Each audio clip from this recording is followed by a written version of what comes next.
Չեք ուզում գնաք անալիզ հանձնեք, հասկանաք, միգուցե մի խնդիր կա, որ գլուխա ուզում բարձրացնի, սկզբնական ստադիաներում իր դեմ առնելը 10 անգամ ավելի էժան է նստում, 10 անգամ ավելի շուտ է բուժվում։ Եթե ես գնամ բժշկի մոտ, ինքնից գլպելու է։ Կոնկրետ պրոտեինի դեպքում, երբ որ ես հաշվարկ եմ անում, ասում եմ, գիտեք, այսքան սպիտակուց պիտի օգտագործեք, մարդը ասում է, ես աշխատում եմ, ուղղակի չեմ կարող 3 անգամ ուտել։ Եթե ես գնում եմ մարզասրահ, պարտադիր պետք է օգտագործել վիտամիններ, սպորտային սնունդ եւ մնացած հավելվածները։ Ես մի դեպքում կասեմ ստամոքսը, դրի եթե վաղը մերնում ես։ Սա ոչ թե նրա համար է, որ դու այս պահին չուտես, հետո ուտես, սա քեզ տալիս է ժամանակահատված հնարավորություն, որ դու քո ռացիոնը կարգավորես։ Բայց որ մարդը այնքան ալարկոտ է, որ ինքը որոշել է, որ չէ, պիտի ստամոքսս վիրահատեմ, նիարեմ հերիքը արդեն էլ ոչ մի բան չեմ ուզում անեմ, այդ տեսքով գալիս է իմ մոտ, ես իրան չեմ անում։ Կրեատին, ասֆազային մի հատ փոշի։ Կարծում եմ, որ յուրաքանչյուր բժշկի համար առաջնային է հիվանդին անհատական մոտեցում ցուցաբերել եւ բոլորի օրգանիզմը տարբեր է, բոլորի նյութափոխանակությունը տարբեր է։ Եթե դու այն ժամանակ ասում ես, ես չգիտեմ այդ ինչա որ ես սրսկում եմ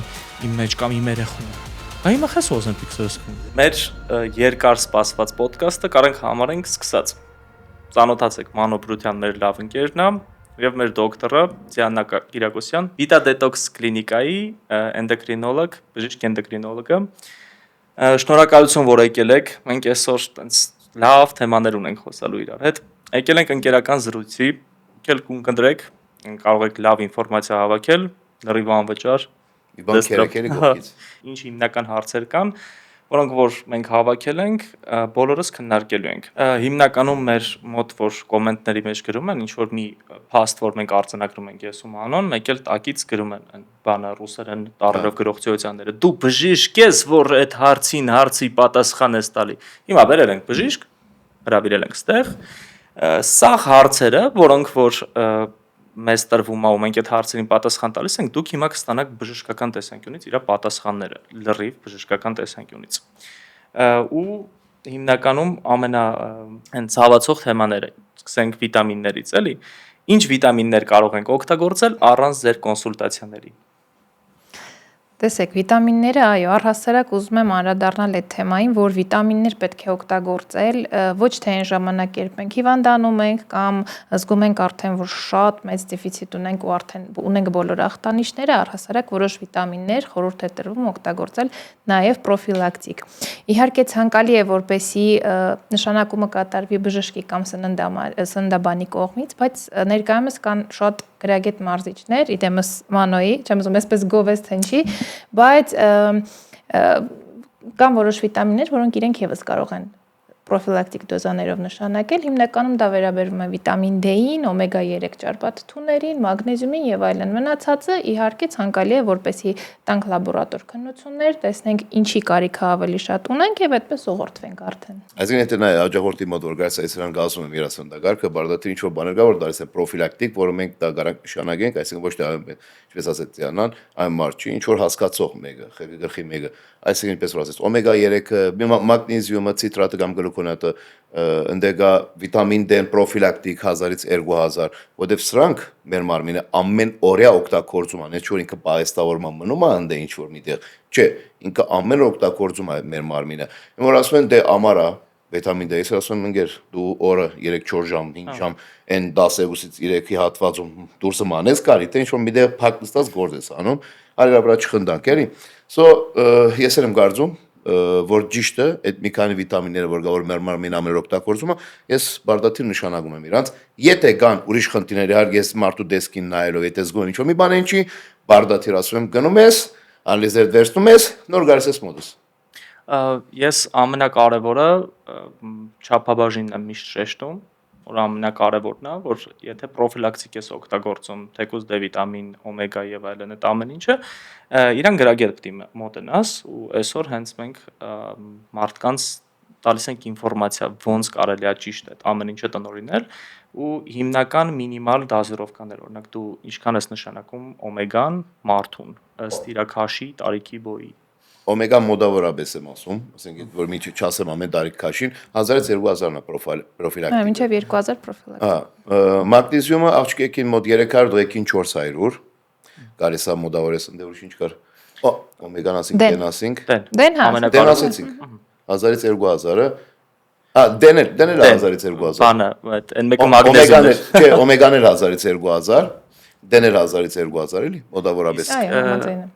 Որ ժամին է ավելի ճիշտ օգտագործել այդ։ Դեն եւ օմեգան իհարկե ցանկալի է առավոտյան ժամերին օգտագործել, իսկ մագնեզիումը նայած թե ինչ մագնեզիումի տեսակ ենք ընտրում։ Եթե այնտեղ գլիցինատն է, որը հանգստացնում է նյարդամկանային համակարգը բարելավում ակունը, նշանակում ենք օրինակ քնելուց 30 րոպե առաջ եւ կան իհարկե մագնեզիումի այլ տարատեսակներ, նույնիսկ տարատեսակ, որ առավոտյան ժամին է նշանակում, բայց ցիտրատը գլիցինատը հիմնականում երեկոյան քնելուց կես ժամ առաջ։ Դրանք ամենաշատ տարածվածները։ Այո։ Ըստ ումա դրանք հենց քնելուց առաջ ավելի Այո։ լավ։ Հիմնականում պրոֆիլակտիկ ինչ անալիզներ ես նշանակում քո մարզվողին։ Եկել առաջին անգամ մարզը սրա։ Շատ կարևոր բան ասեցի, շատ կարևոր բան ասեցի, ուրեմն նայ, երբ որ գալիս արդեն տեսնում եմ իր վիճակը, ասենք հասկանում ես, էլի մարդու տեսքից արդեն պրակտիկայից, որ ինչ-որ մի բան ինչի, միանգամից ասում եմ վիտամին D-ն, երգաթ, ֆերրիտին, D3, D4 շիտավիտկեն ամբողջովին, այսինքն ընդ ինսուլին ռեզիստենսը, ինչ-որ ասեմ D Արյան ընդհանուր քննություն, բիոքիմիական քննություն։ Այս սրանք բարդատիր ասում եմ հանձնեք, որովհետեւ հասկանանք թե ոնց պիտի աշխատենք մենք ձեր հետ։ Թեգուս մարզումները եւ թեգուս ինչ սննդակարգ պիտի նշանակենք ձեզ։ Բարդատիր։ Ու ասեմ ցավոք 10-ից 9-ն որ ուղարկում հաստատ խնդիր ունեն։ 10 հոգուց 9 հոգին խնդիր է գալի։ Կամ մինիմալը վիտամին D եւ երգաթի դեֆիցիտն է, դա մինիմալն է։ 10-ից 5 հոգին երևի գալիս է արդեն բան ինսուլին ռեզիստենսի խնդիրով։ Իմիջիայլոց սեռական հորմոնները այս կոնտեքստում եւս շատ կարեւոր է ստուգել եւ շատ հաճախ նույնիսկ երիտասարդներին այնց ասում են ես խնդիր չունեմ ինչի համար ես դու այդ անալիզները տալիս, բայց ես բացատրում եմ որ սեռական հորմոնները մանավանդ մարզվողների համար նաեւ մկանային զանգվածն են ապահովում եւ շատ ուրիշ ֆունկցիաներ եւս ունեն։ Բացակայություն դրանց է հիմնականում լինում։ Գիտեք Հայաստանում ամենապրոբլեմատիկ բանը որ մենք նոր մի քիչ առաջ խոսացինք դրա մասին, որ պետությունը պարտադրում է ձեզ տանել ձեր մեքենան տեղ զննում կատարել, որպեսզի հասկանանք, որպեսզի թույլ տա ձեզ երթևեկել հիմնական ճանապարհներով։ Հիմա հետաքրքիր է, իսկ մեքենայից ինչով եք վատը, որ դուք ինքներդ ձեր զնման վրա չեք ուզում գումար ծախսեք։ Լավ, ես այտենց լրիվ 4 կոպիտով ասում եմ, չեք ուզում գնաք անալիզ հանձնեք, հասկանաք, միգուցե մի խնդիր կա, որ գլուխ է ուզում բարձրացնի, ու իր այն սկզբնական ստադիաներում իր դեմ առնելը երևի մի 10 անգամ ավելի էժան է նստում, 10 անգամ ավելի շուտ է բուժվում։ Այս կուլտուրան, երբ մտնի Հայաստանի առողջապահության համակարգի մեջ, այդ ժամանակ էսի պետությունը քեզ ստիպի, որ ասի գիտես ինչ կա, եթե դու ուզում ես աշխատես մարզիչ մանոջան, կգնաս մի հատ անալիզներդ կհանձնես, կգաս, միանգամից կսկսի, չէ՞, այդ հոտը կբարձրանա, վայ, ես էլ եմ պարտադրում, մեր վզներին կապում են, բայց ինչը որ պարտադրովի է, այս ազգում ոնց որ ավելի լավ է ընդունվում։ Ու ես խորհուրդ եմ տալիս ամեն դեպքում հետևել ձեր առողջությանը անալիզների տեսքով։ Գիտես ինչ է խնդիրը, նայ, ինձ թվում է մեր հայ ազգի մեջի խնդիրը կոնկրետ, դա վստահության խնդիրն է։ Եթե ես գնամ բժշկի մոտ ինքից գլպելու է։ Հա, բարի բունի մասը եթե ես գնամ, բայց հիմի, երբ որ ես խոսում եմ, բացատ, իրանք նայեք, մարդիկ սենց են, մարդիկ ասենք անձնավորություն մի հատ սիրում են, սկսում են լսել, սկսում են հավատալ, սկսում են վստահել այդ մարդուն։ Հիմա օրինակ, ես որ հելնում եմ, խոսում, ասում եմ, ժողովուրդ ջան, ճիշտը սենց է, պետքա հանձնենք, պետքա տեսնենք, պետքա հետևենք, պատկերացրու լիքը, ասենք կլինիկա գնում են, լիքը մարդիկ, որ ես չեմ ուղարկել իրենց մոտ, չէ՞։ Ես չեմ ուղարկել իրենց մոտ, ասում են մանոին տեսել ենք, որ խոսում է եկել ենք, ինչա՞ որ դե փաստը առաջ եմ կանգնացնում իրենց, ասում եք նայեք, այս մարդը իմ մոտ եկել, ասես ոչ մի բան չեմ բողոքում, եղբայր եկել եմ բարով, ես ասում եմ ինքը քո դեսկը դուրս չի գալի, քո որովայնի հատվածը ինձ ասում է դու ինսուլին ունես, օրինակ, ասում գնամ մի հատ ստուգի, գալիս է իսկականից, ցույց ենք տալի մարդկանց, ասում ենք, հիմա ես իմ գաբը ստեղծում եմ վստահություն դեպի բժիշկ, դեպի մարզիչ ու մարդ, այս երյակն եմ ստեղծում, մարդիկ սկսում են հավատալ ու գնում են հանձնել, սենց մի բաներ գա, ամեն մարդ որ բարդատրելով է անում, ինձ եթե մի բան բարդատրեն, ես կփախտեմ գացեմ, դու ինչ չես կարող ոչ մի բան բացատրել ուղղակի։ Պետքա բացատրել, պետքա հասկացնել։ Դրա համար հիմա այս բաններ որ մտնի, արդեն դառնա բարդատիր ինշուրանսը, health insurance-ը, որ դառնա բարդատիր, այդ ժամանակ արդեն ծրի է, գետաս անը գանը։ Վերջացավ։ Դա ամենաիդեալական վիճակն է, հա։ Ու այնպեսի իմիջիայլոց թաքնված, մանավանդ, չգիտեմ, որ մանոյին լսում են գալիս են կամ ինքնաղոթում այնպեսի թաքնված վիճակներ են դուրս գալիս, այնպեսի թաքնված հիվանդություններ, որ միգուցե իրենք շատ ուշ հայտնաբերեին դա։ Ու այդ դրա բուժումը սկսած նորագոյացություններից։ Դիանա ջան, հիշում ես բանինը, մի հատ հիվանդ ունենք, որ իր մոտ հանգույցի ելավ։ Վահանաձև գեղձի շատ մեծ հանգույց։ Չկաներ 7 մմ։ 7 սանտիմետր, 7 սանտիմետր, որ իրան ասում ենք ոնց ասում մենք ոչ ոք չենք զգում։ Ոչ մի ասոց չես խեղդոսո չէ։ Ընդհանրապես խեղդված Պատկերացրու։ Բազմաչարչար ազգ ենք, մենք սիրում ենք մեր խնդիրները սուսացնել։ Մարդը չի զգացել ուղղակի չի զգացել։ Գնացել ենք ստուգել ենք, որ իրանք հայտնաբերել որ sense բան ունի մարդը։ Հիմա պացիենտը արդեն էնդոկրին վիրաբույժների հսկողության տակ է։ Շատ լավ է։ Դե դա ապահովագրությունն է ձեր առողջության համար։ Երկրորդ ամենամեծ ու ամենաշատ հարց տալու թեմաները կոնկրետ։ Եթե ես գնում եմ մարզասրահ, ինձ պարտադիր պետք է օգտագործել վիտամիններ, սպորտային սնունդ եւ մնացած հավելվածները։ Ուրեմն այ արդեն մենք վիտամիններ նշեցինք, չէ՞, որ բարդատիր, երբ որ դու բարաբում ես կամ չես բարաբում։ Ես բարաբերել դեպքում դու ավելի ես օգտագործում դրանք, ասինքն դե մագնեզիումն է, դեն է, օմեգան է, այս սրանք բարդատիր պիտի խմես պրոֆիլակտիկը, օքեյ։ Դրանից հետո արդեն երբ որ գալիս ենք խոսքը սապլիմենտին, հավելասնունդին, էլի։ Ես իմ գարձիկով սենց եմ, ես ասում եմ, երբ որ ինչ որ մի բան դու չես կարող լրացնես ուտելիքով, լրացնում ես հավելասնունդով։ Այսինքն ասում եմ պրոտեինը ավելացրու, սկսի փոշի պրոտեին խմել, եւ որ դու օրվա բաշարը չես կարող ուտես։ Okay, այսինքն չգիտեմ, քո քաշիդ նշանակեցինք 1.5 գրամ կամ 2 գրամ, նայած ով ես ինչ ես։ Այո, շատ հաճախ ասում են չեմ կարող այդքան միս ուտել օրինակ։ Հա, ասում չեմ կարող, ասում okay, եթե գուզես, ես չեմ ստիպում, ասում եթե գուզես, եկար ինձ ասում աբահովա, ասում այո, աբահովա։ Այո։ Ես խմել եմ, չեմ մերե։ Դու խմի չես բերնի։ Որակյալ արտադրողից։ Այո։ Իհարկե, երբ օգտվում ենք որակյալ արտադրող, pedagogan ստուգված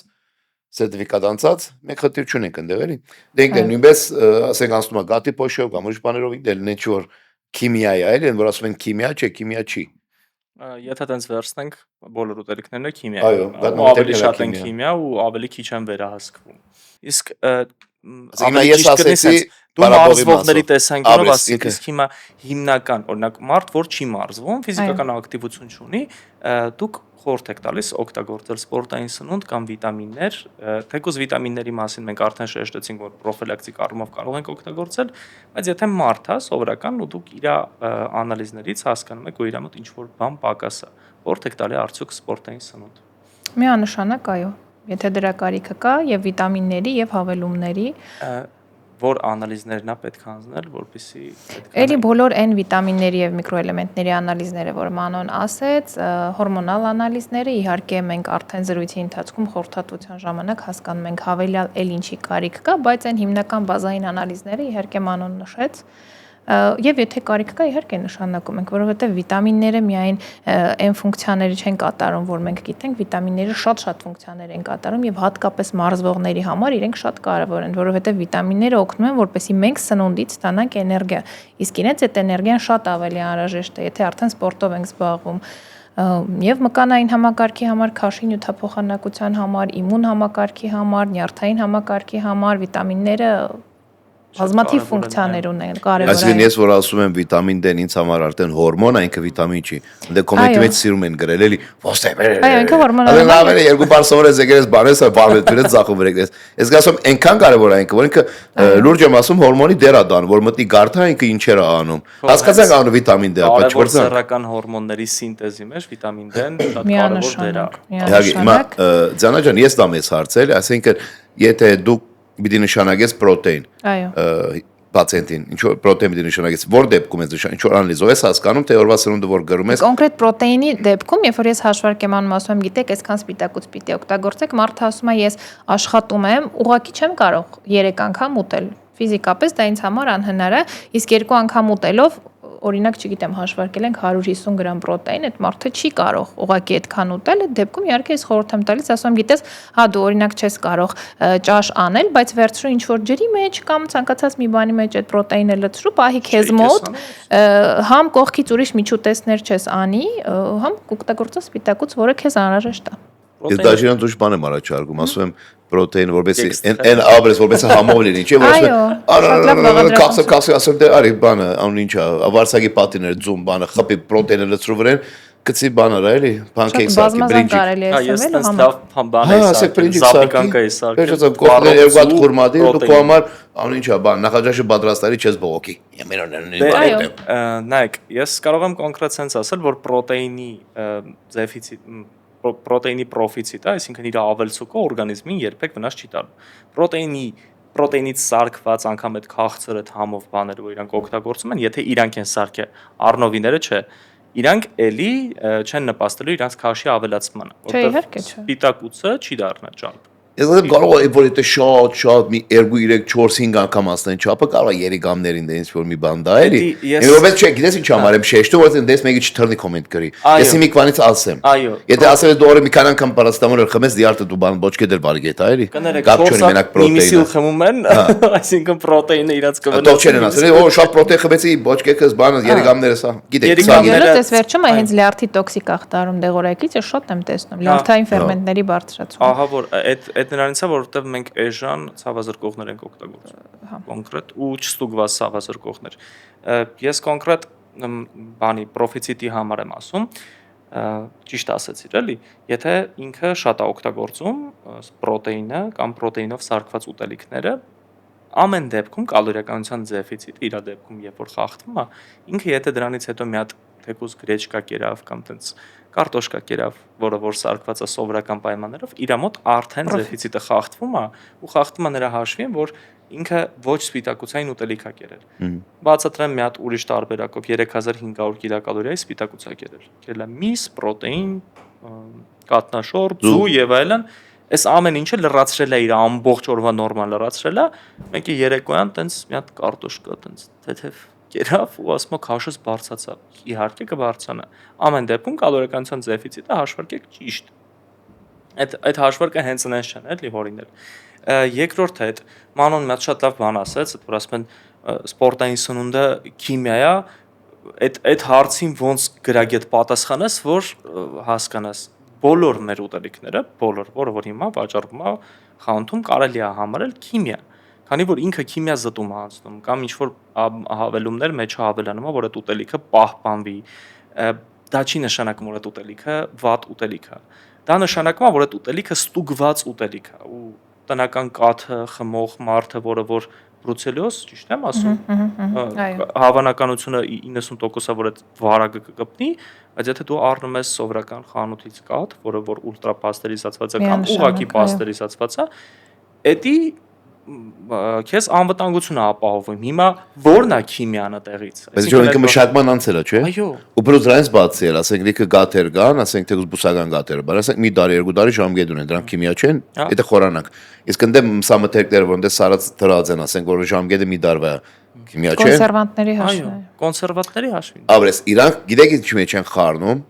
վերամշակված սնունդի հետ։ Այո։ Վերամշակված սնունդի ինչ, բայց քիմիական նյութերը ուրիշ են։ Ապրես, իրանք այդ դրա մեջ խառնում են։ Ես որ ասում եմ խոսքի երշիկնի գեր, դե երշիկի մենակ ես չգամ։ Օրինակ, կամ բացի մսից ավելի։ Այո, հոտ-դոգ մի գեր, ես մենակ ես չգամ, կամ հոտ-դոգը դու նսարքի։ Երշիկը դու մաման երշիկը դու նսարքում։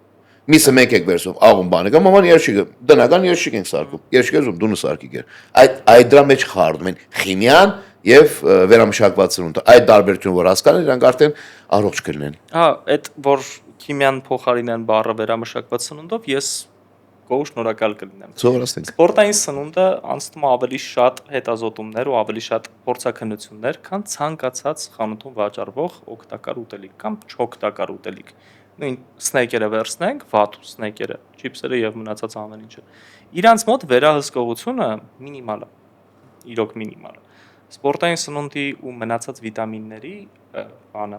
փորձաքննությունները ու ստուգումները անցնում է դեղի մակարդակին, այսինքն եթե օրինակ ոնց էս Ապրես ինքը համարվում է դե, այսինքն 1000 անգամ ինքը փորձակնության ասում, պետության մի բանա պետք է այսպես որպեսզի մի հատ դնի վրան, էլի, այսպես բանա պետք։ 1000 անգամ ասում է ինքը։ Դե այդտեղ արդեն մարքեթինգն է աշխատում, տեսեք հիմա կոպիտ ասած պրոտեինը զուտ վաճառքի դնել խանութներում որպես պրոդուկտ ֆինանսապես զեռնտու չի 37000 դրամ մի բանկային ոչ մեկ չի տալիս, բայց 300 դրամանոց մի հատ ապուշ չիփսը, որը որ տատիկի դուխովկայի մեջ են սարքել, մեջ ինչ ասես լցնելով ու երկու հատ առական չորացնելով վրան, այդ ուտելիքը հեշտ է ծախել։ Զուտ էկոնոմիկա է, որտեվ ստեղ ֆինանսապես ավելի զեռնտու է քիչ գնով ուտելիքների վաճառքը ու իրանց չստուգելը, իրանց չխթանելը, որ իրանք մտնեն շուկա, որ շրջանառություն լինի, քան այն ուտելիքները, որոնք որ իրանցով արդեն թանկ պրոդուկտ են համարվում, քանի որ փորձակնությունները փողարժեն, հետազոտությունները փողարժեն, դրա համար ինքը թանկ է։ Կանես կան մասը խոսացինք մի հատ կարևոր թեմա գա, որը բոլորի համար հետաքրքիր է, կրեատին։ աստվածային մի հատ Մարքեթինգի մի հատ իդեալական աստվածային։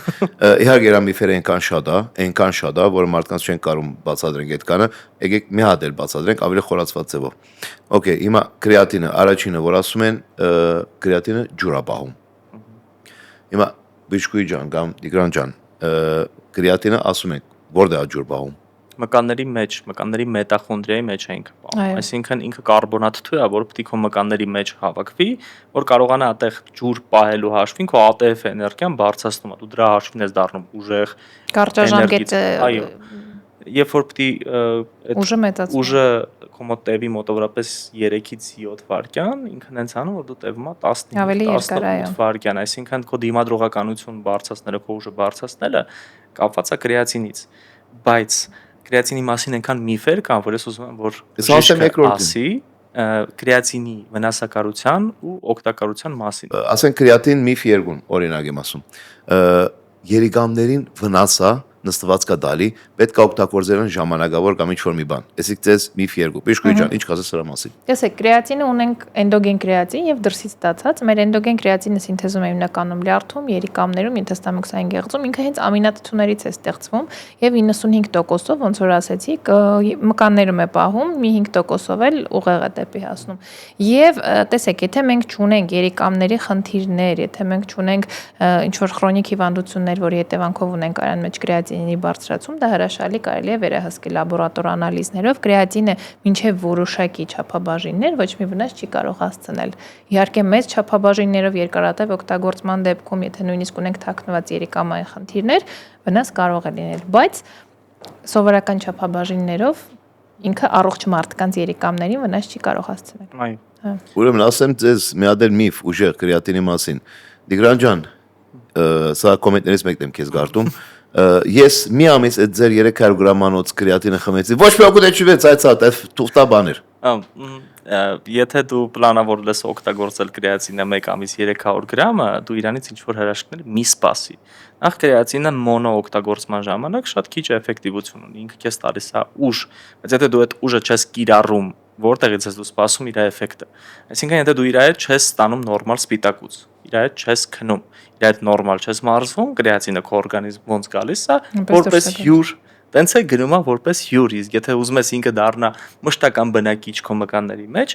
օգտագործում ես պրոտեին, օգտագործում ես ամինաթթուներ, որը քեզ հարմար է, որով որ դու կցանկանաս քո ռացիոնը լրացնես։ Դրա ժամանակ դու ունենում ես մկանային զանգվածի բավականին չափով աճ։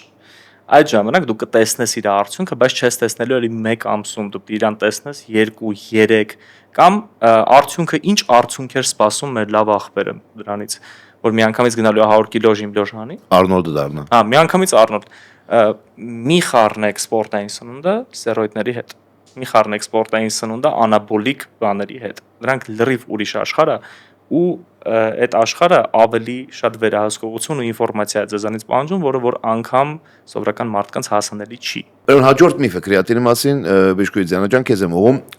Ընդ ուրեմն միֆեր կան, որ ասում են պետքա կանգնես, մի ընթացք խմես, մի ընթացք թողես, կամ երկարաժամկետ, եթե օգտագործենք ինչ-որ վնասներ գարա մեզ դա, կպատասխանես այս հարցին։ Տեսեք, երկարաժամկետ օգտագործման դեպքում, եթե ճիշտ ենք օգտագործում, վնասներ չի կարող տալ, բայց եթե մենք կրեատինի հետ միասին ջուր չենք օգտագործում, ֆիզիկական ակտիվություն չենք ունենում, կարող է նույնիսկ հակառակ էֆեկտ լինել, այսինքն քնկոտություն, այսպես գլխացավեր, հա,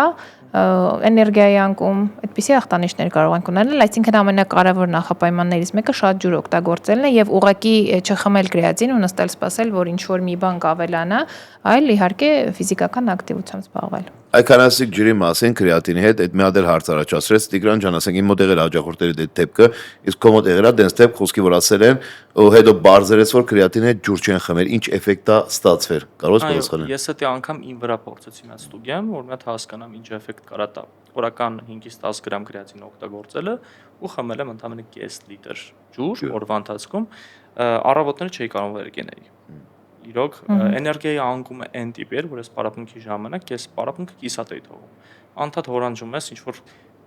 կիսլարոդնի գալադանիա եմ մոտից սկսում, բայց դա ոչ մի բանի հետ կապված չի։ Ու երրորդ ամենակարևորը սպանտան գլխացավերը ալին մոտդ, որովհետև սովորական նույնիսկ ոչ մի բան չանելու ժամանակ քո մոտ գլխացավ է բռնում օդից։ Ու դա հիմնականում նրանն է, որ կրեատինը քեզանից հեղուկը պահանջում է։ Եթե դու այդ հեղուկը իրան չես տալի, ինքը քո օրգանիզմի զապասի հեղուկն է վերցնում, սկսում է օգտագործել։ Սմդուր։ Այո, բայց քո օրգանիզմն էլ է հեղուկ պետք։ Իհարկե։ Եթե քո օրգանիզմի այն զապաս հեղուկը ինքը սկսեց օգտագործել, դրա համար ֆունկցիաները օրգանիզմի սկսում են խանգարվել։ Ցանկացած ջրազրկման սիմպտոմ կարելի է դրան վերագրել, որովհետև եթե դու տեսնում ես, որ այդ սիմպտոմները կա, ուրեմն իմացա, որ դու ջրի խնդիր ունես։ Երկրորդը, ջուր շատ խմելու առումով։ Կրեատինը, քանի որ քեզանից պահանջելու է ջուրը խմելը, դու պետք է սովորականում իրան ավելի շատ օգտագործես։ Բայց եթե սովորականում մարդուն դու ստիպում ես ու բզում ես, չէ, 3 լիտր պետք է խմես, դա ես համարում եմ սխալ։ Մի օր տաք է ջերմաստիճանը դրսում, Ավել խմեցիր։ Կարաս ավել խմես, մի օր ցուրտ է, չես ուզում ոչ մի բան խմես, քիչ ես խմում, դա ուղղակի կարելի է վերահսկել մեզի գույնով։ Նայում ես մեզի գույնը, եթե մուգ է, ուրեմն ջուրը քիչ ես խմել, նորմալ խմում ես, եթե ինքը գույնը բաց է, ուրեմն քո օրգանիզմի սող ֆունկցիաները նորմալ կատարվում։ Բայց կան մարդիկ իմիջիայից, որ ծառավի զգացումը ընդհանրապես չունեն։ Այո, ու իրանց էլ չես կարող պարտադրես, որ իրանք ջուր խմեն։ Դե հա, բայց այդ դեպքում մի հատ ինչ որ նորմա ամեն դեպքում ասում ենք,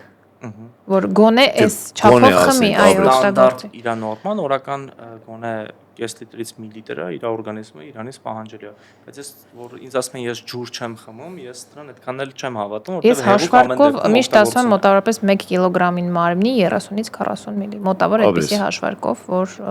հաշվարկը մեզ դենց ցույց տալը 1 կիլոգրամի հանդեպ, բայց sense խնդիրներ կա, հոգեբանական է դա, նայեք, մարմինը դենց ինքը մեխանիզմը որ սովորում է ամեն ինչին դուք լավ գիտեք, այսինքն եթե ես մի շաբաթ, երկու շաբաթ ջուր չդամ իրան, ինքը սովորելու է, որ ինձ ջուր բեկ չի։ Այո։ Այսինքն եթե ինձ ասում է ես ջուր բեկ չի, ես ասում արի դու մի շաբաթ զորով խմի այս 2 լիտրը, մի շաբաթ դու խոսանք իրար հետ։ Քո մարմինը սկսում է քեզի ջուր բանջել։ Այդ նույնը ինձ վրա եմ զգում, նե չոր խոսում եմ օդից, նույնը ես եմ, այդ մրցում եմ ժամանակ, որ գայս ենք, սկսում ենք օր մինչև 5-6 լիտր խմել, առաջ օրը մեռնում ենք, երկրորդ օրը հանգիստ 6 լիտր խմենք, ասում մի հատ դուր, մի լիտր դուր, հասկանում ես։ Այսինքն դա քո մարմինի սովորացնելու վրա է ամեն ինչը։ Մարդը ասում է ջրի համից զզվում եմ։ Հա, դենց էլ գա։ Ասում օքեյ, լավ, զզվում եմ, մեջ 2 գաթիր լիմոն գատացում, մեջ 2 անանուխ դիր, չգիտեմ ինչ արա։ Կամ սուրճով ուրիշ բաներով են լրացնում։ Ավելացնում են համ դուր խմի։ Ամեն դեպքում բանը հեղուկ օրգանիզմը ստանալու է ցանկացած բանից, որը որ ժիտկի է մտավ օրգանիզմ։ Հա, իհարկե։ Բայց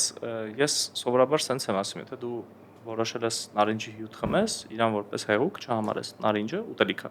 Իհարկե։ Նույնիսկ այդ միակից կալորիա ուտելիք լրիվ։ Այսինքն իր մեջի հեղուկը, որը որ քո օրգանիզմը ստանալու է որպես ջրի պաշար, շատ մինիմալ է լինելու։ Ճիշտ է։ Եկեք մի հատ սապլեմենտի մասին խոսանք, որը ժողովուրդը մոռացել է կամ դերագնահատում է իրան, դա կոչվում է gainer։ Okay, ես չոր ես շատ եմ օգտագործում, քիչ մարդկանց եմ դարի դրան, իսկ դու ինչ կասես դրա մասին, Տիգրան։ Գեյները թերագնահատված է նրա համար, որովհետև իր կոմյունիտին, այսինքն օգտագործողները շատ քիչ սեգմենտ են բանը հիմնականում մյուս մասան է, էլի։ Այո, ինքը այն մարդիկ են, ովքեր որ նիհար են, ուզում են քաշ հավաքեն, մկանային զանգված հավաքեն, իսկ իրանք ոնց որ զալերը ավելի քիչ են, դրա համար ինքը թերագնահատված է, բայց գեյները շատ լավ իդեալական տարբերակ այն մարդկանց համար, ովքեր որ նիհար են, չեն կարողանում շատ հաց ուտեն, ու կարան որպես հավելասնունդ օգտագործել, այսինքն էսի պրոտեինի պես չի, որ ինքը միայն սպիտակուցային հավելասնունդ է, այսինքն դու մենակ սպիտակուցի բալանսն ես դրանով բարձրացնում, այլ գեյները քեզ ամբողջ սննդամթերքները, որոնք որ պետք են քո մկանային զարգացման համար, կա գեյների մեջ, ճարպերն էլ, ածխաջրերն էլ, սպիտակուցներն էլ։ Դե դու չես հասցնում հաց ուտես, կարող ես իրան օրը 3-ից 4 անգամ խմել, ուտես քո 2 հիմնական ուտելիքը ու քո քաշը կսկսի բարձրանալ։ Մի դեպքում, երբ որ դու մարզում ես, երբ որ դու նորմալ քնում ես, մեկը գեյներ 2 կիլոգրամը ոչ մի բան չի տալիս։ Ինքը տալու է 6, 7, 8 կիլոգրամը ու տալու է 3, 4, 5 ամիսների ընթացքում։ Մարդիկ այդ են խանգարում միշտ կարծում որ այդ մի կիլո մի դուփը որ արա խմեցի վերջերս 10 կիլո պլյուս է, չէ։ Այո, հիշվարց չդա։ Մենք ասենք մի տարի ամբողջ բարաբում ենք, ամբողջ տարի բարաբում ենք, որովհետեւ կարողանանք 2-3 կիլոգրամ մաքսիմում, չգիտեմ ինչ չի բարաբով եւ սնունդը պիտի հետո 4 կիլոգրամ մկանային զանգված հավաքել, որտեղ մկանային զանգված հավաքելը դες չի գալի օտից էլի։ Ավելի հեշտ է նիհարել, իրոք։ Ավելի հեշտ է նիհարելը, այո։ Ուրեմն այդ դրա դեպքում ես ունեմ աջակորդել որ դվերին դեսեմ արդյունքն է, բայց մարդիկ ասենք 3-4 ամիսա հետևում են ամեն ինչին, գեյներ օրվա չողբաժին ինչ որ դվեր են խմում են, բայց հիմնականում գլխավորը լինում է մեր 3 անգամ մոդելը, ապրեք, երկու մեջտեղները կարանք են պերեգուս որ ասում են ռուսերենով,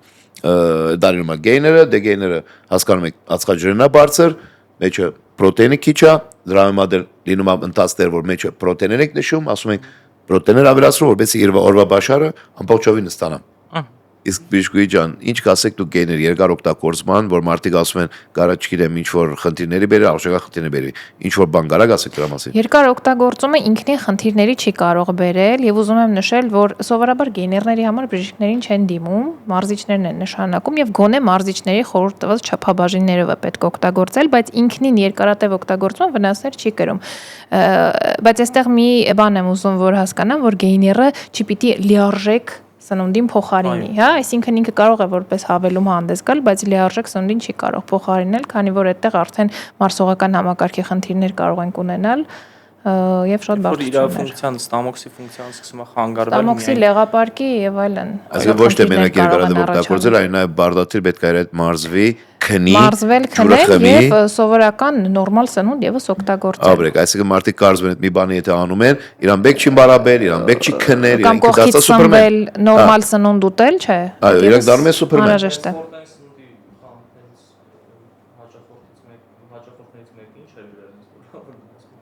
Ես 4 կիլո գեյներ խմեցի, Ահա։ քաշս ընդհանրապես 1 կիլո է բարձրացել, ասում եմ։ Գնա գեցի մոնվարի։ Գնա գեցի մոնվարի։ Որքան է բարձրացել, ասում մարզվել է, կսպ հետի բարտադիր։ Այո, տանը նստած։ Ասա պիտի քնես,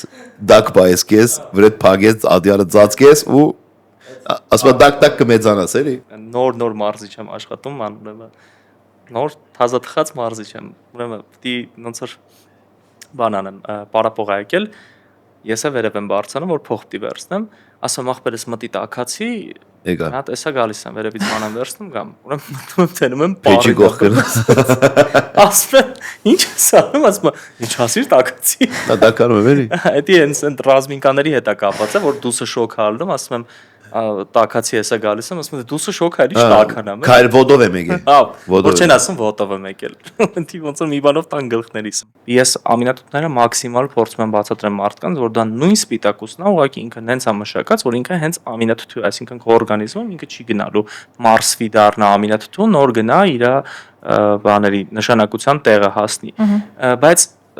ես գիտեմ, որ ձեր կլինիկայում, Vita Detox կլինիկայում կա երակային ներարկում ամինաթթուների, որ ժամանակ է պետք կիրառել ամինաթթուները ու ինչքանով է էֆեկտիվ ամինաթթուները խմել, թե ամինաթթուները երակային ներարկում ստանալ։ Տեսեք,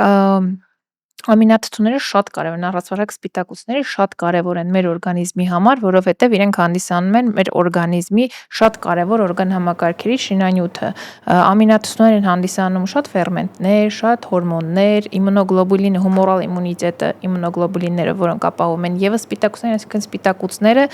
ամենագլխավոր մակրոնուտրիենտներից մեկն են։ Եվ եթե մենք ինչ-ինչ պատճառներով կամ որոշակի հիվանդությունների հետևանքով չենք կարողանում ստանալ լիարժեք սպիտակուց կամ չենք կարողանում բավարար չափով ուտել կամ կատարվել են որոշակի վիրահատություններ, որոնցից հետո մենք ուղղակի կարող ենք նախ չենք կարողանում լիարժեք ընդունել սպիտակուցներ կամ ընդունում ենք դրանք լիարժեք չեն ներծծվում կան ստամոքսաղաքային տրակտի խնդիրներ եւ այլն եւ այլն այդ դեպքում այո Vita Detox կլինիկան առաջարկում է անփոխարինելի ամինաթթուները ամպուլայի տեսքով, հա, մենք անմիջապես երակային համակարգ ենք ներմուծում, ունենում են հրաշալի էֆեկտներ եւ այս վերջերս շատ ակտուալ է դա, երբ որ գիտեք բարիատրիկ վիրահատություններ մարդիկ շատ են կատարում եւ հատկապես առաջին շաբաթներին ոչինչ չեն կարողանում ուտել ու իրենց հերիք չի ուղակի մի դեղահապ տալ, որտեղ կան երբ ճարպալույց եւ ջրալույց վիտամիններ, ասել գնա այս հաբը խմի, շատ կարևոր է նաև այն հենց սպիտակուցները լրացնելը, հա, եւ Vita Detox կլինիկան կարծում եմ այս պահին միակն է, որ ունի այդ տարբերակը ամինաթթուները երակային ճանապարհով լրացնելու շատ ունենում ենք բուժառուներ, որոնք գալիս են հրաշալի էֆեկտ են ունենում, իրանք ոնց որ sense միանգամից կյանքի են գալիս։ Այո, բայց բժիշկներից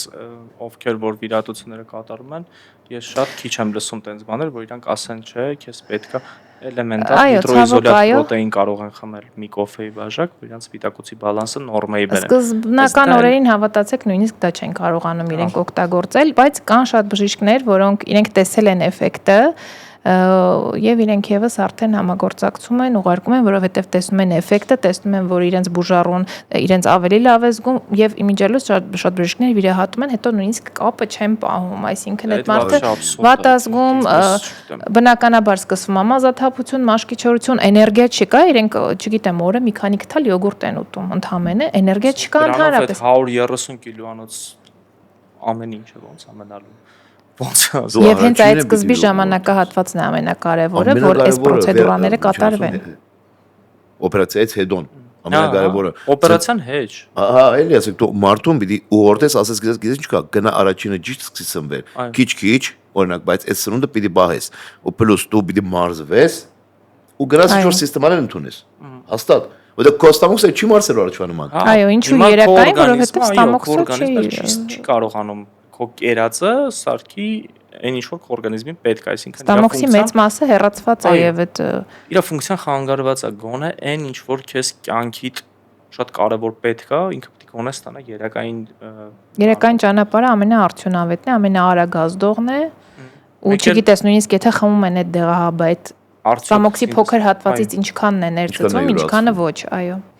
Որպես էլի սպորտային սնունդի ներկայացուցիչ, ես ամինաթթուները կարող եմ ասել, ոնց եմ սկսել արդեն կիրառել մարզողների դեպքում, ու մոտ որ մկանային զանգվածը շատ թերի է վերականգնվում, ես առաջարկում եմ օգտագործել ամինաթթուներ 10 հատ ամեն կիլոգրամի վրա հաշվարկելով քնելուց առաջ։ Ինքը իդեալական սինտեզվում է գիշերվա ընթացքում եւ սկսում է վերականգնել մկանային համակարգը։ Մեկ էլ 10 հատ կարող են օգտագործել նայած ֆիրմա, կարող են օգտագործել պարապմունքից առաջ։ Մեկ էլ ինքը կարող է իդեալական փոխարինի պրոտեինին, եթե պրոտեին էլ չեն սիրում։ Որտեղ էս մարզողներ ունեն, որոնք որ առհասարակ քաղցր ուտելիք բացարձակապես չեն սիրում։ Բոլոր պրոտեինները քաղցր են, չկա տենց պրոտեին, որը որ նեյտրալ համ ունի։ Այդ դեպքում կարող ես օգտագործել ամինաթթուներ ու քո օրգանիզմը կստանա այն ինչ որ իրան պետք է, որ ինքը մոտավորապես նույն բանն է։ Մարդկանց որ հասկանանք ամինաթթուները բոլորը հիմնված են ամինաթթուներից, էլի։ Այո, նույն սպիտակուցի ռաշիպլենիայի ժամանակ ինքը դառնում է ամինաթթուներ։ Իսկ մենք արդեն ունենք ռաշիպլենի ամինաթթուները։ Ուրեմն դու ունեք շատ կարևոր հարց։ Ձանա ջան, քեզ եմ ուղում։ Ուրեմն հիմա շուգայում կան շատ էժան ապրանք։ Այսինքն գնի կրեատին, գնի պրոտեին, չգիտեմ ոնց են կարողանում ստանալ 3000 դրամանոց կրեատին։ Ես հաստատ չեմ ադում դրա մեջ որ կրեատինա, որտեղ իր հումքը երևի Չինաստանում գա որտեղ ավելի թանկ է, իրանք էդի հələ ուպակովկաները ուղարկել էստեղ, չգիտեմ ինչը, հաստատ դրանք ես կասեմ fake են, որտեղ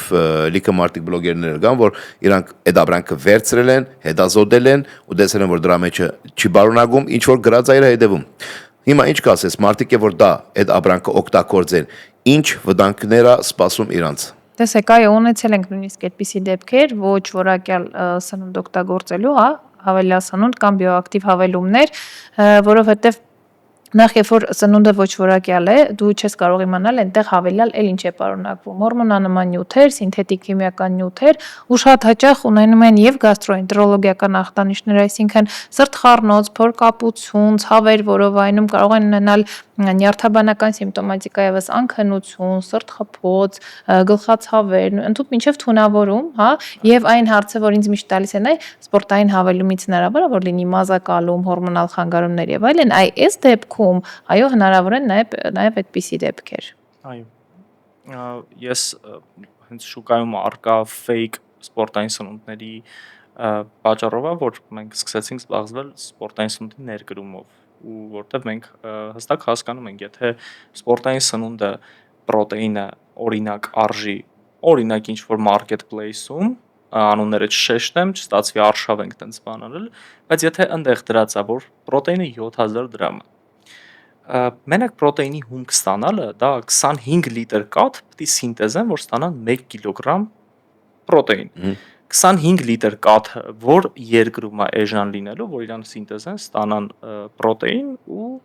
վաճառեն 7000 դրամով։ Մենակ իր լոգիստիկան, որ պահեստից հասնի քո քաղաք, դա արդեն լուրջ փող է իրանից կազմում։ Երկրորդը, եթե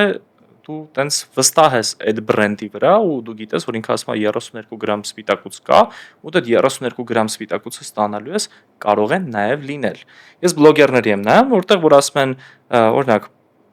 ինչ ֆիրման ասում է, որ բանը 28 գրամ սպիտակուց կա, ես տվել եմ հետազոտման, ասել եմ, որ 26 է, բայց դա էլ է լավ, Ուրեմն ես կարող եմ ասել, որ դա լավ չի, որովհետև օրիգինալ սպորտային սնունդը, որը որ ամերիկականն է կամ եվրոպականն է, որը որ գոստեր է անցնում մի քանի տեսակի ու հետազոտումներ, իրանց մեջի պրոտեինը,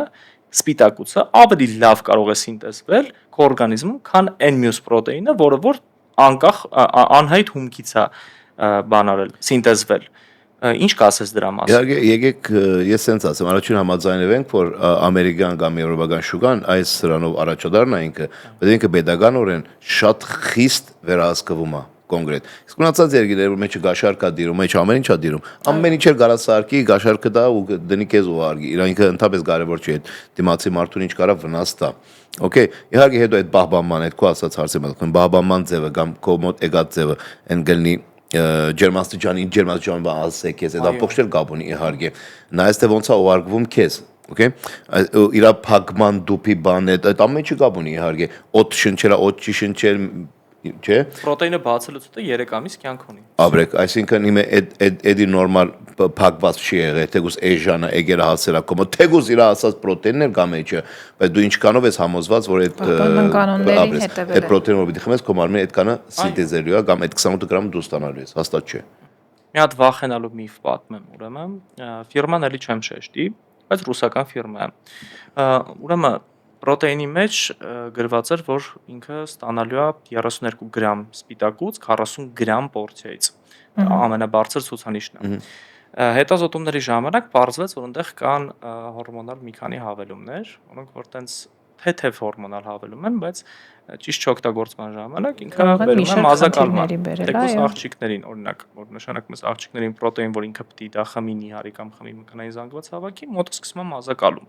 Հատկապես եթե կա արդեն իսկ հորմոնալ խնդիր օրգանիզմում կամ ինչ-որ հիվանդություն։ Կամ իր չափազանց մեծ չափաբաժիններով օգտագործելը, որ ինչքան շատ խմենք, այդքան ավելի լավ, բերում է այդ խնդիրներին։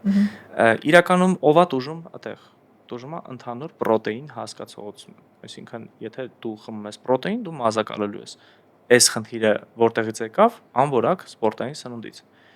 Եթե դու խմում ես պրոտեին, դու լուծ ես ընկնել, հազար ներողություն։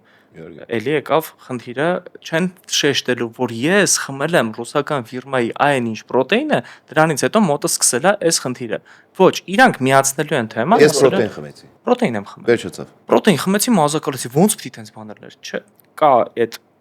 անտերի մեջ կարան 1000 ու մի բան լցնեն ու եթե ոնց որ դու ճիշտ ասացիր, կաշառակեր մի քիչ երկիրա կամ այնտեղ կարելի է ծածկա դմփոց անել, բան անել, այդ ամեն ինչը շատ հեշտ ձևով կարելի է ներառել սպորտային սնունդի մեջ, որը որ վերահսկողություն կարա չանցնի ու հասնի քո բաժակի մեջ։ Ու դու իրան խմես ու վնասվես իրանից։ Նայեք, սպիտակուցը մարդու համար, ինձ համար ամենակարևոր մակրոներից մեկն է։ Ասենք մի կարող մույս ասի, չգիտեմ, ջարբնա, մույս ասի, ածխաջուն, ես կասեմ, ամենակարևոր մակրոնը դա սպիտակուցն է։ Բարաբող եւ չբարաբողի համար նաեւ, որովհետեւ ինքը սպիտակուցը մեր մարմնի վրա շատ մեծ դեր ունի։ Այսինքն մարդիկա որ չգիտեմ, որ ասում են մոտ այդուցներ ավեշտ առաջանում կամ բան,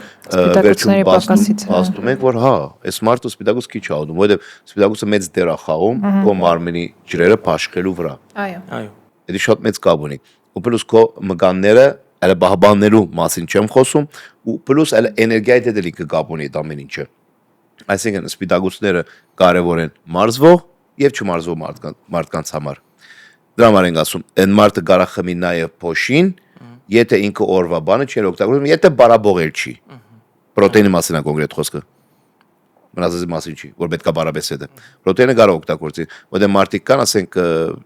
սենց ասեմ, դադիներ, բաբիներ, որ չեն կարող օրական այդ կանոնել, ասում եմ իրանց, օքեյ, օրը մի բաժակ խմեք, սարքեք խմեք, այնքան որ սպիտակուց ստացեք, որովհետեւ դա ձեր առողջությունն է։ Ինքը շատ կարևոր նյութ է մեր համար։ Լաբորատոր քննություններով էլ է երևում։ Երբ որ մենք ունենում ենք սպիտակուցի պակաս, ալբումինի պակաս, հա, հրաշալի երևում է։ Հենց մաշկի որակի վրա անմիջական կապ ունի, մարդու թեկուզ մաշկի ծերացումը եւ այլն այդ ամեն ինչը սպիտակուցի բալանսի խախտումից է։ Միանշանակ։ Ես մի քիչ գաստրոենտերոլոգիայից ասեմ, նույն այդ հավիդոշի տարբերությունը ցած ասա, որ մենք մի քիչ առաջ քննարկում ենք սառացրած հավիդոշը ու թարմ հավիդոշը։ Երկուսն էլ սառեցման ժամանակ ոչ մի վիտամիններ չեն կորում, ոչ մի սպիտակուցային բալանս չի իջնում սառեցման ժամանակ, բայց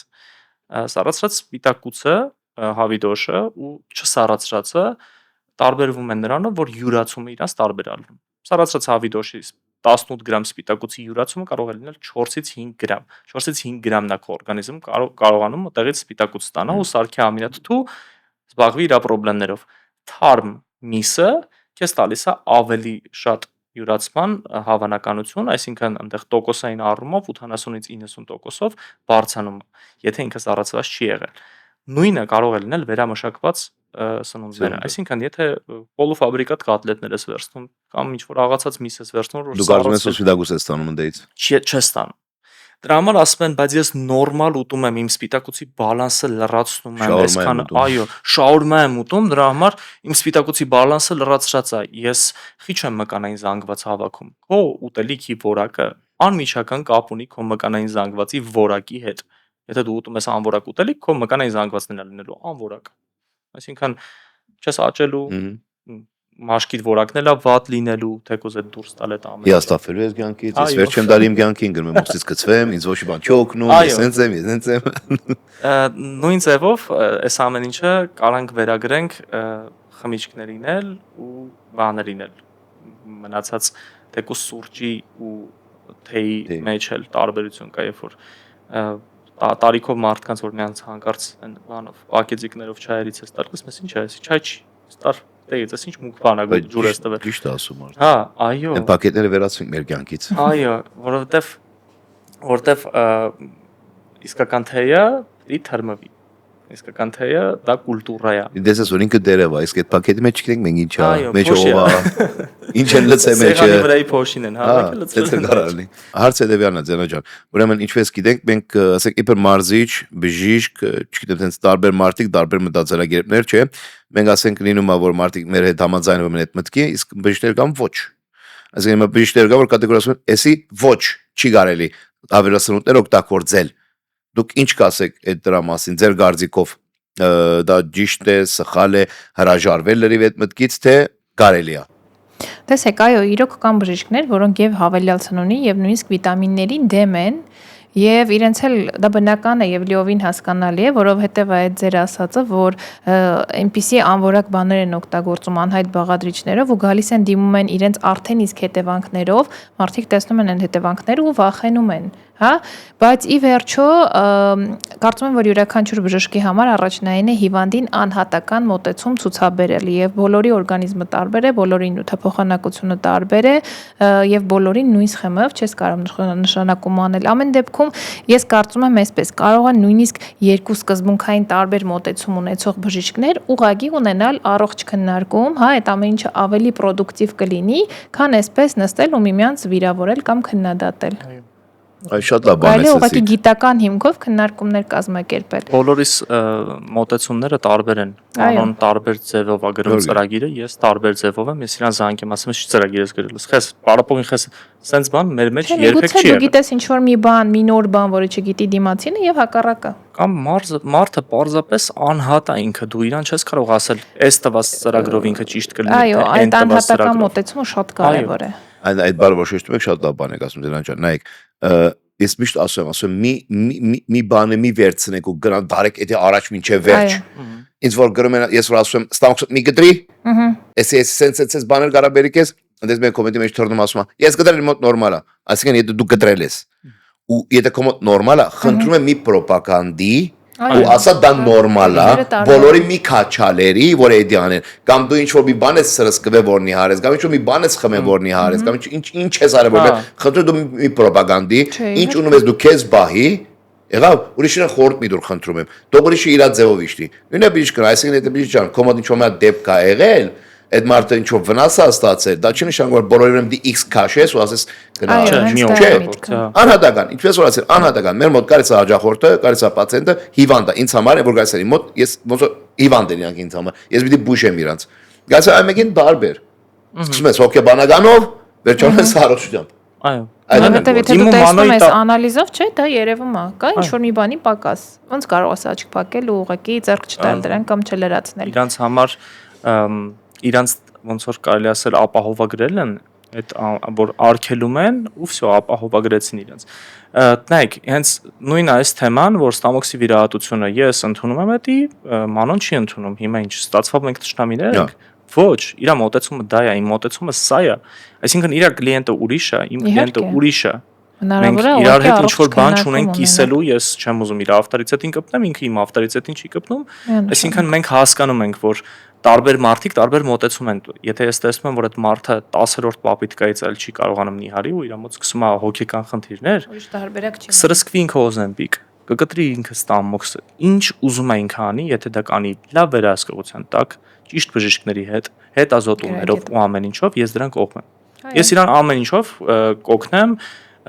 խորհրդատվություններ կտամ, կաշխատեմ, կմարզեմ իրան, բայց ես իր համար կանեմ այն, ինչ որ իմ ուժերի մեջ է, այսինքն ես տեսել եմ ինքը ինչ փուլ է, բայց որ մարդը այնքան ալարկոտ է, որ ինքը որոշել է, որ չէ, պիտի Ստամոքսս վիրահատեմ, նիարեմ հերիքը արդեն էլ ոչ մի բան չեմ ուզում անեմ, ու այդ տեսքով գալիս է իմ մոտ, ես իրան չեմ ընդունում։ Ես մի դեպքում կասեմ Ստամոքսը գդրի, եթե վաղը մեռնում ես։ Եթե վաղը մեռնում ես, ջար չունես, ասում լավ գնա գդրի, որտեղ նայեք, ժողովուրդ, մենք բոլորս էլ գիտենք, ոչ մի մարդ չի գարա 100%-անոց առաջվա նման դառնա իր Ստամոքսը գդրուց հետո։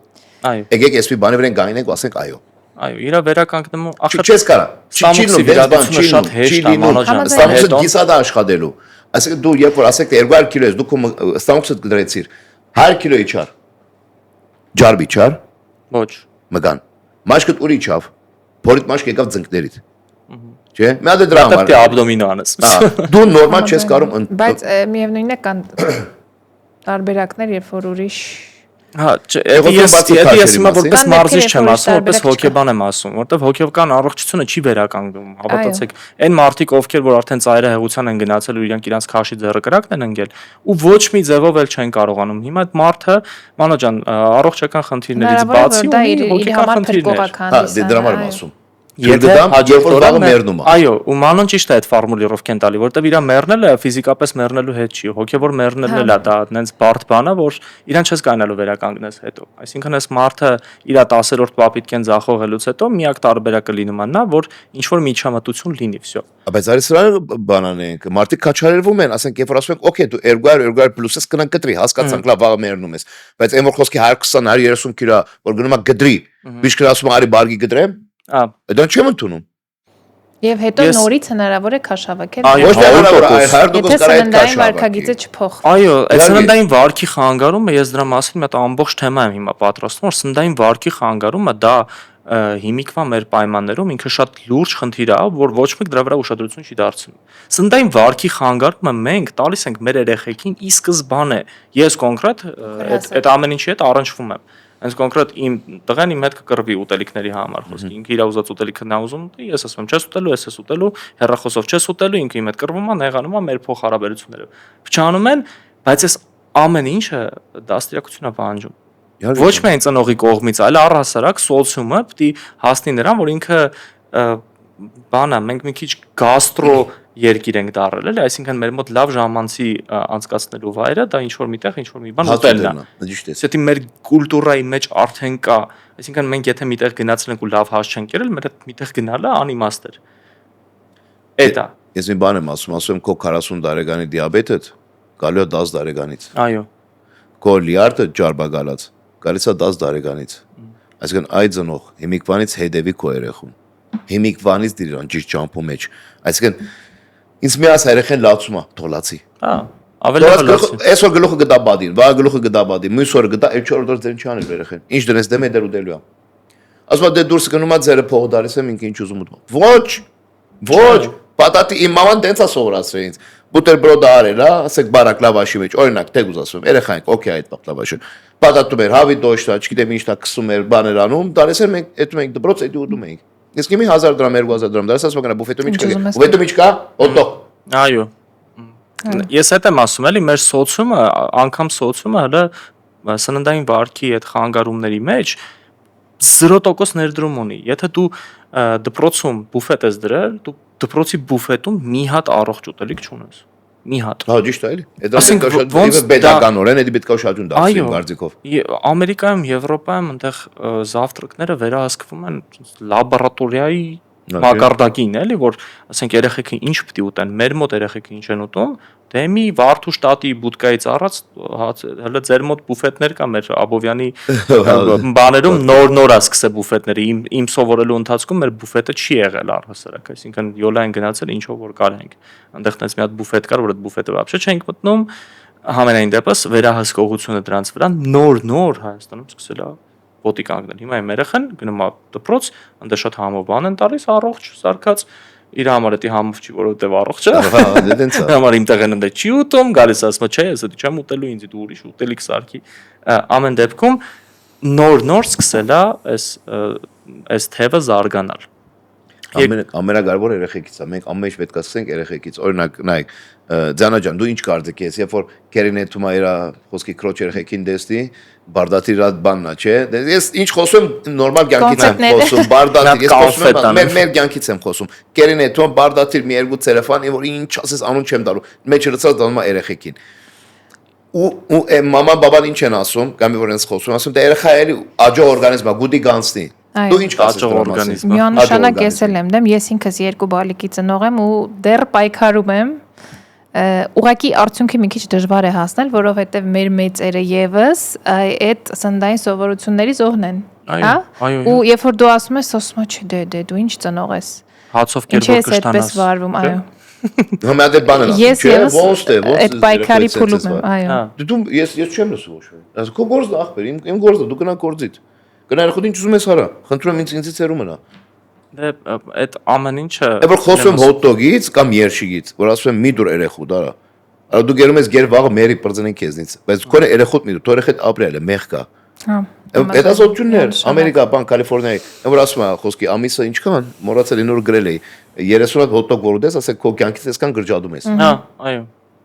Չէ, վերամշակված ուտելիքները կոնկրետ։ Ունդ է ժողովուրդը խառնվել իրար, հոտ-դոգ, մոտ-դոգ, արա հասանք, ասենք կյանքդ հոտ-դոգ է։ Կյանքդ ուտելիք է, դու խոսքի կյանքդ հայմատես ամեն ինչ ուտելիքի հետ, ուրիշ զվարճանք չունես, ինչպես որ ասեցիր։ Մեր մոտ չի մնացել ուրիշ բան։ Այ երբ որ այդան սկսեն մարզվել, ինչ-որ մի բանով զբաղվեն, հելեն դուրս քայլեն, արշավների այդան, գնա լողի, գնա նավ քշի, ինչ են ասում դեռ, լոդկա քշի, ինչ ուզում Հեծանի քշի, ես 33 տարեկանում նոր սկսել եմ հեծանի քշի։ Մի բանով զբաղվի, այն ուտել խմելու բա թող դուրս գա, այլ թող չի ասել խոսքի, ու դող խմող դղա է։ Հա։ Այդ բանը թող դուրս գա, էլի, ու դող խմող դղան, էդի բանը չի, այդ քրիշկեն թող դուրս գա, թող ասեն, օր հեծանի քշող դղա է։ Մարզվող դղա։ Օրինակ, սար բացածող աղջիկա, արշավ գնացողա։ Լիքը բան կա կյանքից որ դու ճամփորդի։ Կարծրատիպերին որ պետք է կոտրել։ Իմ համար բժիշկը ամեն դեպքում դա այն մասնագիտությունն է, որ ինքը բացառիկ հեղինակություն է։ Դա նրա հետ չի կապված, որ ես բժշկի տղա եմ, առհասարակ իմ համար բժիշկը շատ լուրջ մասնագիտություն է, ինքը կյանք տվողն է։ Երբ որ բժիշկը ձեզ արգելքներ, օրինակ նայեք հիմա համեմատ ենք էլի։ Իմ մոտ պարապող կա, ասում է բժիշկը ինձ ասել է 3 կիլոգրամից ավել չբարձրացնես։ Բժիշկ ջան, խես էդի ասել։ Ես պարապողի անունից քեզ հարցնում եմ, խես էդի ասել։ Հիմնավորի ինձ, չի կարող հիմնավորի։ Չի կարող հիմնավորի, կամ այդ 3 կիլոգրամը որտեղից ես գտել։ Ինչից 3, ոչ 3, հա, 2.5։ Ցանկացած արգելք, երբ որ բժիշկը արգելում է, ես երևի ճիշտ եմ։ Պիտի պատասխան ունենա։ Որպես բժիշկ դուք կարող եք, եթե դուք արգելք եք դնում, դուք իրենց բացատրում եք, չէ՞, արգելքը ինչ է, ինչ հետևանքներ է բերում։ Երբ որ իմ մաման գալիս են իր մոտ նևրոզով, մամաս ասում է, գիտեք ինչ կա, ծխել ու խմելը պիտի հարգեք։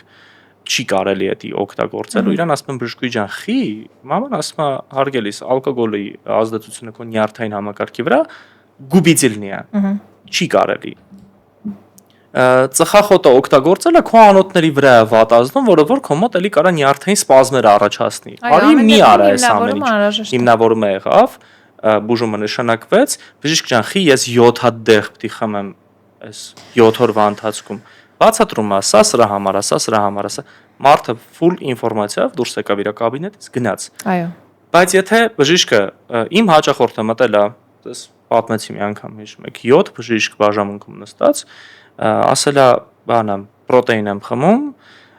բժիշկը կանգնել է ու բավականին հեղինակություն ունեցող բժիշկ կանգնել ասել է, որ պրոտեինի պատճառով է, որ սիրտը տարագ է խփում։ Շիրար այդ կապ չունի, բացարձակապես ես զանգում եմ, ասում եմ բժիշկ ջան, հարգելիս, պարոն բժիշկ, ես հարգում եմ ձեզ, զանգել եմ զուտ ինֆորմացվեմ, ինչ է կարգելել իմ հաջողորդին, օրինակ պրոտեին օգտագործել։ Ես իր ամբողջ անկետան նայել եմ կոպիտ ասած, ինքը ոչ մի գանգատներ չունի, երիկամների հետ կապված խնդիր չունի, ես իրան նշանակել եմ պրոտեին, որովհետև ինքը չի հասնում իր օրվան նորմալ լրացնելու։ Ինչով եք հիմնավորել ձեր արգելքը, չկարեցա պատասխան։ Ու վերջում էլ ասեց, ես պարտավոր չեմ ձեզի հաշվետվություն տամ իմ հաջողորդներին, իմ պացիենտներին ոնց են բուժում։ Իհարկե պարտավոր չես։ Իհարկե դա քո որոշումն է, իմ հաջողորդն է, քո պացիենտն է ու բնականաբար հեղինակության առումով դու առաջի տեղում ես, բայց եթե դու արգելում ես ինչ-որ մի բան, ես քեզ պարզապես խնդրում եմ, բացատրի ինչ ես արգելել։ Բացատրի ես իմանամ իմ անգրագիտությունը, այդտեղ կոտրվի, իմանամ, ինֆորմացվեմ, որ ես էլ տենց չանեմ։ Բայց երբ որ դու չես կարողանում բացատրես կամ չես ուզում բացատրես, դա լիքը հարցեր է առաջացնում։ Ամեն դեպքում ցանկացած գանգատի ու խնդիրի դեպքում, երբ որ քո մոտ առաջանում է, քո մոտ առաջի քայլը դեպի հիվանդանոցն է։ Դու գնում ես հիվանդանոց բժշկի մոտ։ Գնում ես նրա համար, որ դու ստանաս առողջություն։ Քո հարցերի պատասխանները նաև։ Վերջ, այդքանը։ Դրա հետ մենք էլ ենք բախվում, չգիտեմ, առօրյայում, օրինակ, գինեկոլոգը ասում է հորմոն չստանաս, հորմոնից ուռուցք կառաջանա ու ես չեմ հասկանում ոնց կարելի է այդպես անել։ Ինձ համար դա անընդունելի է։ Ես այդ դեպքերում էլի սենց բանել կարամ ասեմ, կա բաների խալատնես չեմ ուզում ասեմ, տենց մի հատ աստիճան կա, երբ որ դու նույնիսկ այդ ստամոքսի վիրահատությունը բերեմ առաջ։ Ստամոքսի վիրահատություն կատարելը 15 րոպեվա գործ է։ Ու ամենահեշտ գործն է այդ ժամանակ։ Սիրուն լաբորասկոպիկով կտրեցիր, հանեցիր ավելցուկը։ Դրանից հետո այս մարդում 10 անգամ ավելի շատ ժամանակ ու ուշադրություն պիտի տաս, քան այդ վիրահատության ժամանակ։ Եթե այդ մարդը քո մոտից գնացել է, մանո ջան, դու լավ ասացիր, հաջորդ օրը կարող մեռնի։ Ոմյա զանգի ասա, կյանքի որակը լավ ես քեզ զգում, լավ չես զգում։ Մի հատ լիստ պիտի դաս իրան։ Այո։ Ասես գնա, էսի արա։ Հա, всё։ Էսի գեր, էսի առաջի մարզվի, էսի քայլը արա։ վիրահատությունից հետո 20 օր հետո դու պիտի գնաս մարզասրահ, քո մկանային համակարգը պիտի աշխատի, որովհետև դա ստիմուլյացիա կանի քո կտրած կիսատ դառած ստամոքսին սպիտակուցից ստանալ ամինաթթուներ, որ գնա վերականգնի։ Եթե ստիմուլյացիան չունի, իրականում բժիշկ ջան, դուք հաստատ թույլ չեք տա ես խափեմ, եթե քո մկանը ստիմուլյացիա չի տվել, ուղեղին չի տվել, ստեղ ախպեր, ստեղ խնդիր ունենք, ամինաթթուներ է պետք։ Ստեղից ստիմուլյացիան չի գնացել ստամոքսին, ինչ չի հետաքրքրում, որ դու կիսատ ես դառել։ Սպիտակուցը յուրացրա, որ ուղարկենք են մարդիկ սպասում են։ Այս ֆունկցիան լոգիկայի մեջ չի մտնում, կարող ես հիմա հեքիաթ եմ պատմում, չէ՞։ Միանշանակ ճիշտ է։ Եթե բժիշկը 7 ամիս է, ասենք քեզի ուշադրություն չի դարձել, զանգել, դե լավ 7 ամիս հետո կարաս գնաս զալ, բայց 7 ամսվա ընթացքում քո օրգանիզմի հետ ինչ է կատարվել, դու գիտես։ Ոչ։ Ամինաթթուներ ստացել ես, ոչ, սննդակարգիդ հետևել եմ, ոչ, ինքնազգացողությունը արյան անալիզ պիտի հանձնես հենց 40 օր հետո, մի հատ արյան անալիզ պիտի հանձնես, մի հատ հորմոնների անալիզ պիտի հանձնես, որ մեկն է կատարվել, ոչ մեկ, բացարձակապես։ Մենակ դրանք չի, ասենք ես կարող եմ ավելացնեմ դաժե տրավմատոլոգներին։ Ինչ որ մի հատ օպերացիա կամ ինչ որ մի հատ վնասված կամ բան, всё, գրա մի տարի չբարաբես։ Այդ աբսուրդ է։ Ես կարամ բարձենամ իմ ընկերոջով Խաղաղ Աբովյանի, Ռուբիկ Հարությունյանի անվան հիվանդանոցի տրավմատոլոգ Արա Սարգսյանը իմ մոտիկ ընկերն է։ Որ մեկին վիրահատում է, թևը կոտրված կա, վիրահատել, ասում է, ախպեր, գիպսդ հանեցի, ֆիզիոթերապիա պետք, պիտի գնաս շարժես մկանը, չքարացնես նենց։ Դրանից հետո մոտս պարապողա գալի, ասում է, ապեր մի 10 տարի առաջ ձեռը ջարդել եմ, միջև վերջ չի բացում։ Ասում է, այսինքն դու 10 տարի է ձեռդ միջև վերջ չես բացում, դու ձեռ ես առնում։ Դա չեն ասում։ Որովհետև տրավմատոլոգը իրան վիրահատող չի ասել, ախպեր, քեզ վերականգնում է պետք։ Նույնը Արան էլ ասում է, իմ ընկերը ասում է, ախպեր, ամեն անգամ ընկնում եմ չասեմ ինչի մեջ։ Ասում եմ մտածում եմ երևի այդտեղից ատկատ ունեմ, դու իցի փող ես հեսա ուղարկելու։ Տենց բան չկա, այդ մարդ ուզում է որ դա առողջ լինես։ Կամ ես այդ 16000 դրամ աբոնեմենտից ինչքան պիտի ուղարկեմ։ Լուրջ ես ասում։ Այդ ինչի համար հիշեցի, երկու օր առաջ էր հաջողորդից հետ հիշեցի, վաղուց չի գալի, ասում մի հատ կրեմ էլի, տեսնեմ ուրա ինչ չի գալի, նորմալ է, ինչ այն չի։ Ասում աջան ուս է վնասել, ինձ ֆիքսել էին ուղագի, դե բժիշկ ասեց 3 ամիս որ անցնի, նոր գերտած բան կանես, էլի, գվերա ասում 3 ամիս հետո ես գալի։ Հիմա ասում ես դեպքն ինձ, ասում 3 ամիս հետո ես գալի։ Ասում եմ եղել է բրձել այդ մի ամիս հետ օրինակ ֆիքսատորը հանեն արդեն դու պիտի գայրս շարժել է Երբ որ ֆիքսատորը հանում են, դու պետք է սկսես շարժելը։ Աբրես եմ ասում չէ ամեն մի բժիշկ էլ որ Այո։ լսում ես կամ չգիտեմ կամ մեկը սովետ է կամ նոր այ չեմ կարացեմ արդեն ինչ է խնդիրը ես իմ Կա ինֆորմացիայի տարբեր։ տրիցեպսը դրել էի երկրխանի մկանս ես լրի բոգատ էր ես տեղեր գնացի օպերացիան արեցի բարեհաջող անցավ բժիշկս խնդրեց աղաչեց որ 3 ամիս ոչինչ բանի չկպնեմ բայց դա լուրջ վիրահատություն էր հաստատ 3 ամիսը պետք էր աղաչեց ինձ ու մի ամիս էր ինադու գիպս դրեց որովհետև ասեց ես գիտեմ գնալու ես մի բան վերցես մի բան անես 3 ամիս հետո մի անգամ սկսեց ու ասեց դերեմ գնա 3 ամիսը ինչ ուզում ես արա ինչ ուզում ես արա ասի օքեյ դրած Ինքնի վիրահատությունը, որ բժշկի մի քանի բժիշկների մոտ եմ մտնում, մեկը ասաց 6 ամիս չպետք է պարապես, այն մեկը իջեցրեց մի քիչ դոզան, ասաց 4 ամիս չպետք է պարապես, ուրեմն այդ լավ բժիշկ ունեմ, Դավիթ Պողոսյանը, կարքին տղա է, պարապողինքն էլ է, էլի, ասաց ասի բժիշկ, եթե հիմա ինձ ասել ես, որ ես պետք է տենց մի 3-4 ամիս չպարապեմ կամ մի 6 ամիս չպարապեմ, դուրը բացեմ գնամ, ժամանակը չխլեմ, ասես լավ չես, 2 ամսից կգնաս հանգիստ կպարապես։ Ես էլ եմ պարապում, շատ լավ գիտեմ այդ ինչա։ Պրոստը ինքը ինձ ինստրուկցիան տվեց։ Այդ բժիշկը, օրինակ իմ քթի վիրահատող բժիշկը իրոք ինձ հետևել է։ Զանգել ասել ախպեր քեզ լավ ես զգում։ Գլուխը կախած վարժություններ չես անում, չէ՞։ Ինչ որ գանգատներ ունես, կա որ քիթդ ուռում է կամ տես ինչ-որ բան։ Ասում եմ ուռում է լավ, ուրեմն կգնաս տեից, այս ինչը կվերցնես կքսես, ամեն ինչ նորմալ։ Այդ հետևողականությունը, նայեք, իրականում գումարի մեջ չի էլի հարցը։ Այդ մարդը, որ ինձանից վերցեց իր փողը այտենց լավ դրեց կողքի ու ինձ մոռացավ, դրա մեջ չի հարցը։ Այդ մարդը իր ժամանակը տնտեսում են նրան խոսքի իմ օրը բաշխված է, սենց ունեմ 4 հատ վիրահատություն, այսինչ ժամից, այսինչ ժամը մարդկանցից ինֆորմացիա հավաքելու ժամն է, զանգում է, Տիգրան ջան, ո՞նց ես եղել, լավ ես եղել, քիթդ նորմալ է, ամեն ինչ նորմալ է, պարապում ես, գլուխը չես կախ, Սովորես։ Ախր ձեզանից ժամը չի տանում, ձեր պացիենտները հազարավոր չեն, մերինի պես, մեր կլիենտների պես չի, որ 100 կլիենտ ես ունենում ու մեկին մոռանաս աչքը թողանաս, ասես դե ախպեր 100 հոգի են, ձեր մոտ քիչ են, կարող ես զանգել հետևես նույն ստամոքսի վիրահատողների մոտ վաբշե քիչ են կլիենտները դու ամսվա ընթացքում կարող ես կատարել խոսքի 30 վիրահատություն կլիենտիդ մի հատ բան ասիստենտ ես պահում ախպեր թու զանգի մի հատ հարցնի ես ու լավ ես եղել 5 րոպե է տևում ընդամենը քո կլիենտը հետո որ առողջ եղավ ինքը քեզ կլիենտներ բերելու է ես ես հազարավոր կլիենտները որ ձեռք են բերել նրանում ա եղել որ ես հետևողական եմ եղել բոլորին այսինքն կապ չունի այդ մարդը լավ պարապողա վատ պարապողա կյաժա կոլոտա ճաղա կապ չունի Այդ մարդը իմ կլիենտն է ու ես իրանով պետք է հետաքրքրվեմ ու իրան պետք է տամ մաքսիմալ լավ վերաբերմունք ու ուշադրություն։ Այդ մարդը արժանի է դրան, որովհետև ինքը քեզ իր առողջությունն է դավեր արել, ինքը քեզ վստահել է։ Այդ վստահությունը արդարացրա։ Մեր ժողովրդի թազա գյուտը, ուրախությունը, նիհարելու սրսկումները, Մոնջարո, Օզեմբիկ, չգիտեմ։ Դա կարել են մեզ էլի արդեն։ Բան, իրանք սրսկում ենք էլ դուք գնաց, մենք անցանք տոշագի։ Ուրեմն խնդիրը ինչն է։ Հիմա ես գիտես, ինչ որ բան ասում դեմ եմ։ Ինչ որ ասում դեմ եմ։ Ես ամեն ինչ սկսեմ ասում դեմ եմ։ Ինչ որ որտեղ դու մերոնց մեկին ինչ որ բենց մի հատ գողքի բան ցույց տաս։ Ինքը վազելու է։ Ինքը աբրես, ինքը այդ 90 բաճարը գթողի, այն 10 լավ հետևից կետա։ Այդ է խնդիրը։ Իրանք չեն գարում միջինը բռնեն թե որտեղ է։ Ուրեմն ինձ երբ որ հարցում են ասում եմ եթե դու խնդիր չունես, եթե դու ինսուլինի խնդիր չունես, ինչի համար ես սրսկվում։ Ոչ մի բան, պրոստը ավելի հեշտ է նիհարել։ Դու եթե ընդամենը 5-ից 10 կիլոյի խնդիր ունես, ինչի ես սրսկվում։ Բերանտ բռնի։ Չի կարող։ Բերանտ բռնի։ Էտա։ Այսինքն դա քո լուծումը չի, սրսկվեցիր, նիհարեցիր, սրսկումը կայնավ, հետ չես ուտելու։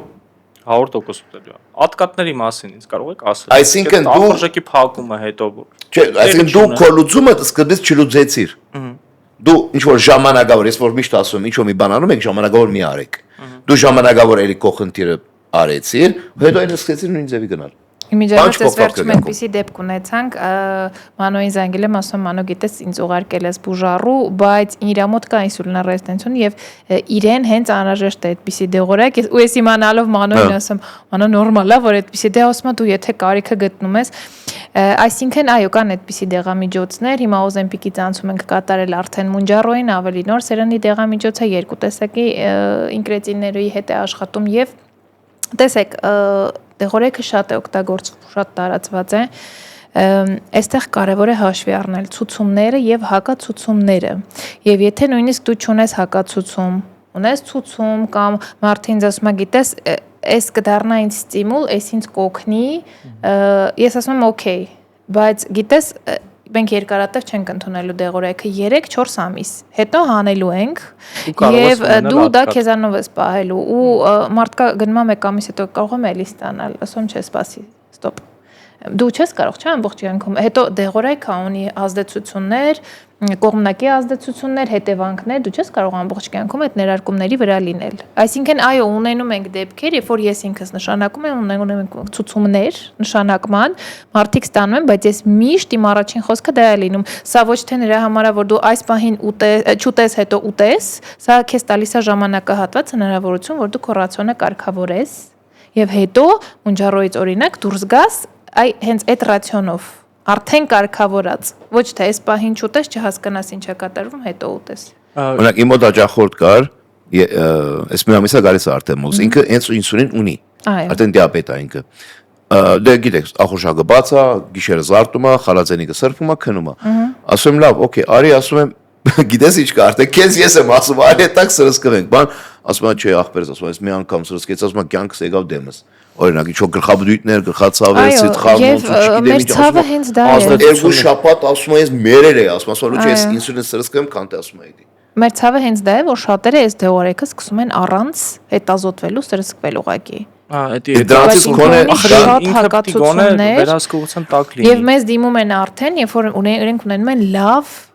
ենթաստամոքսային գեղձի բորբոքում եւ այլն եւ իդեպ շատերը դիմել են մեզ որ գիտեք ես շատ ուզում եմ հնարավոր է որ ինձ նշանակեք ես գնամ ստանամ բայց մենք օրինակ հայտնաբերել ենք վահանաձև գեղձի քաղցկեղ հա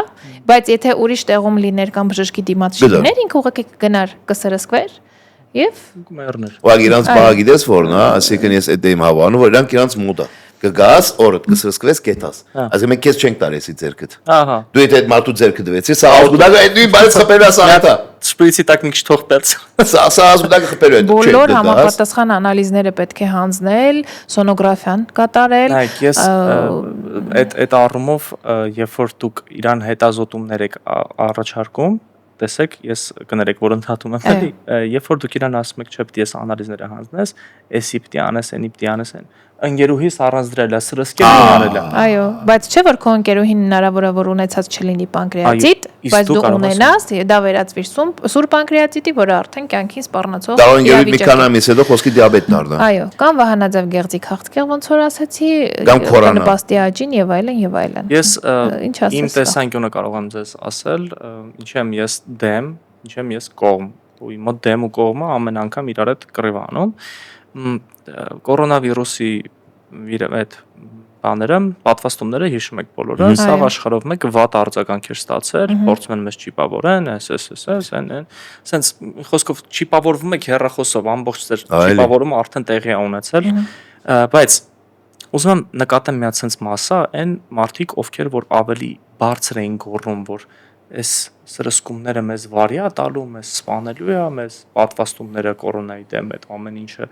վտանգ է եւ այլն ամենաբարձր գոռացողները ամենաառաջինները սկսեցին օգտագործել Օզեմպիկի մասն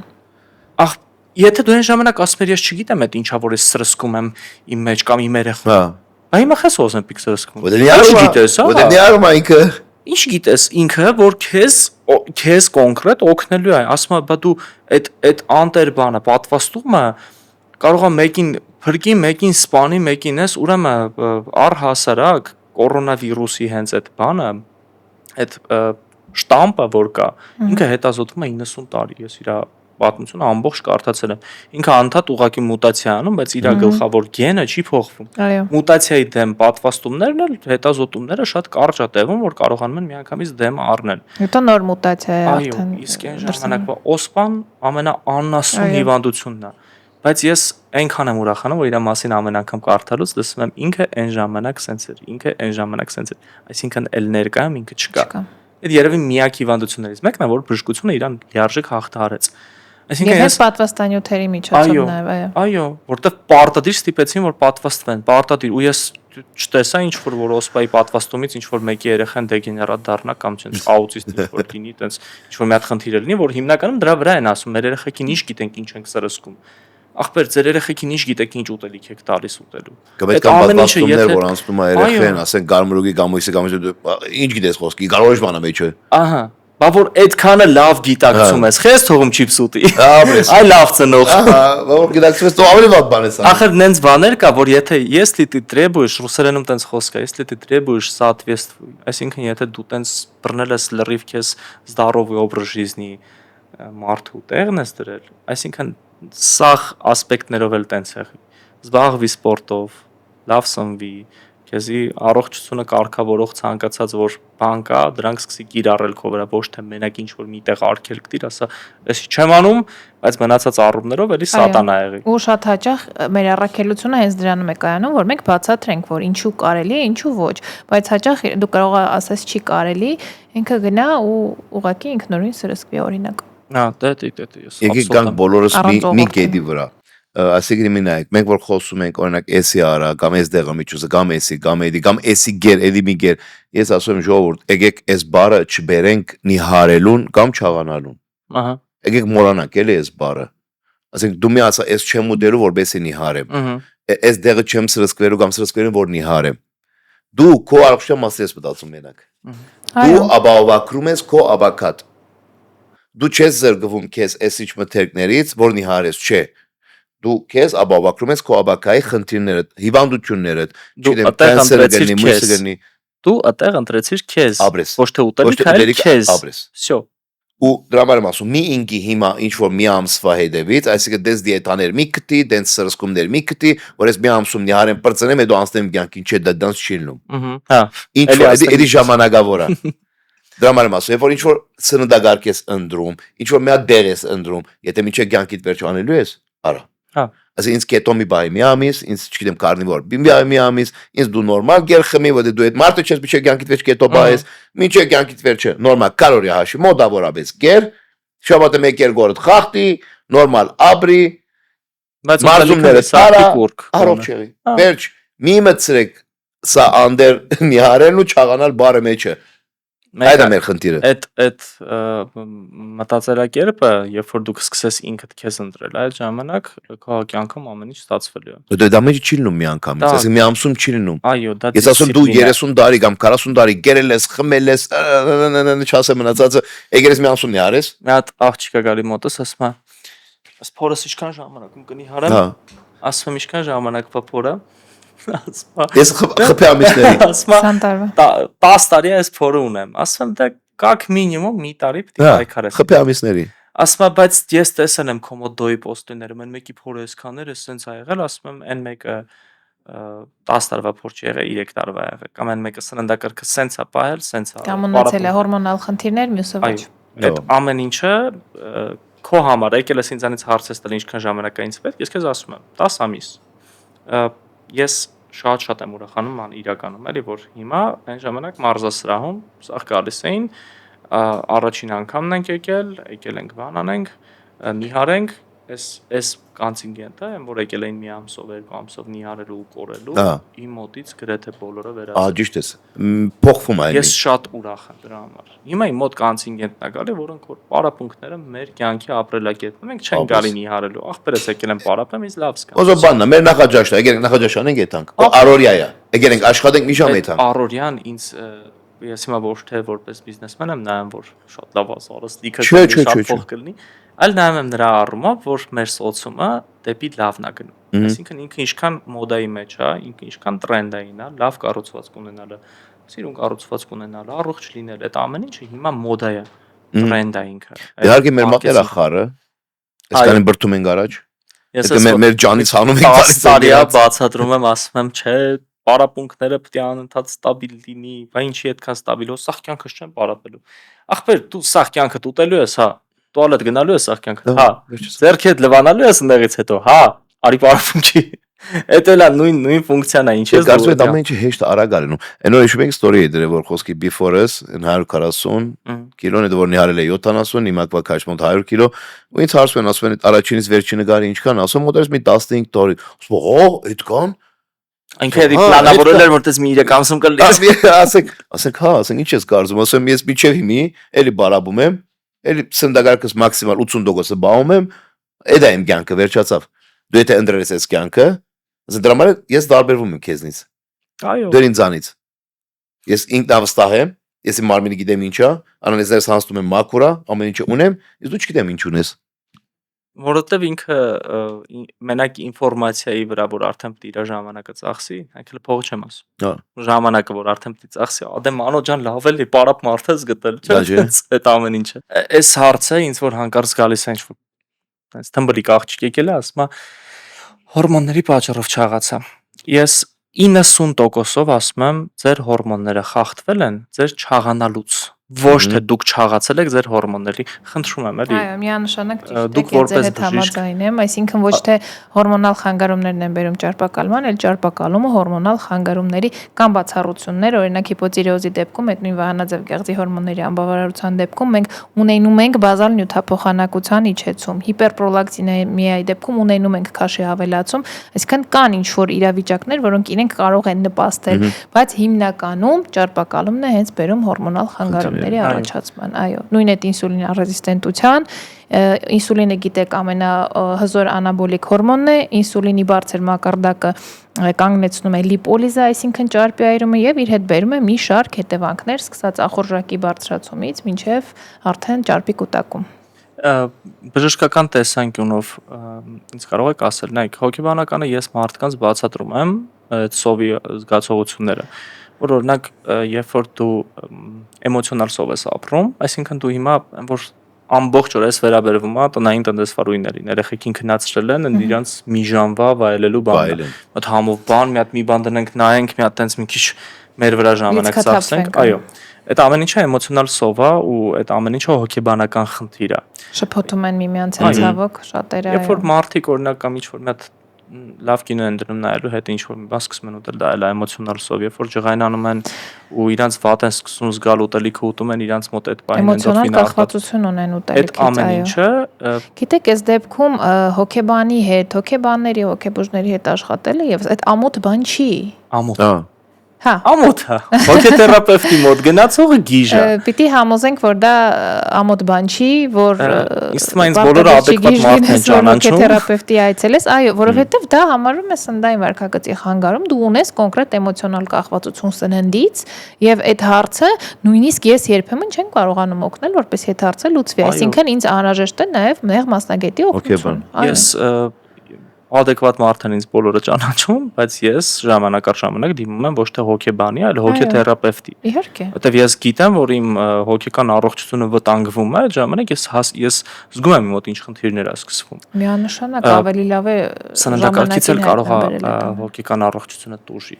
Երբ որ քո մոտ մարդ է եկել է ուսացված, դու իրան դնում ես ֆանատիկաբար մի հատ սննդակարգի մեջ, ասում ես ախպեր, всё։ Հենց այդպես է, այսքան սննդաբաններ կան, ասում են, չէ, չեմ կարողանում, ես ուտում եմ, չեմ կարողանում։ Բայց իրենք ասում են, չէ, դե մի կեր։ Դե այդ մի կերով չի։ Դու այդ մարդուն եթե այսինքն դու պիտի իրականում տարբերես մարդու ունի իրոք հոգեկան խնդիրներ, թե ուղղակի ալարկոտ է կամ ուղղակի